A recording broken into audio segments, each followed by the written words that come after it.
বাংলাদেশের ক্রিকেটার সমর্থক ও অভিনয়শিল্পী টাইগার রবি সম্প্রতি ভারতের দর্শকদের দ্বারা শারীরিকভাবে আক্রমণের অভিযোগ করেন।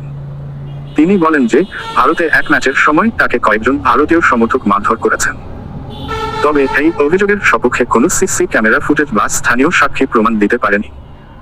তদন্তকারীরা জানান, ঘটনাস্থলে সিসিটিভি ফুটেজ খতিয়ে দেখা হলেও রবির অভিযোগের কোনো ভিত্তি পাওয়া যায়নি।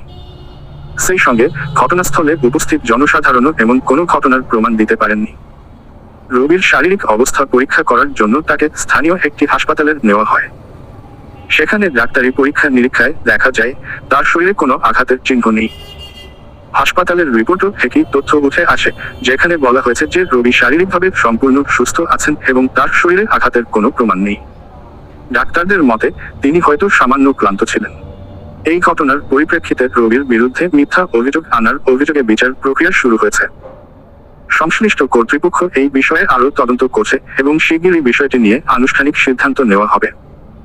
টাইগার রবির এই মিথ্যা অভিযোগ বাংলাদেশি সমর্থকদের মধ্যে হতাশার সৃষ্টি করেছে, যারা বিশ্বাস করেন যে এমন আচরণ আন্তর্জাতিক মঞ্চে দেশের ভাবমূর্তিকে ক্ষুণ্ণ করতে পারে।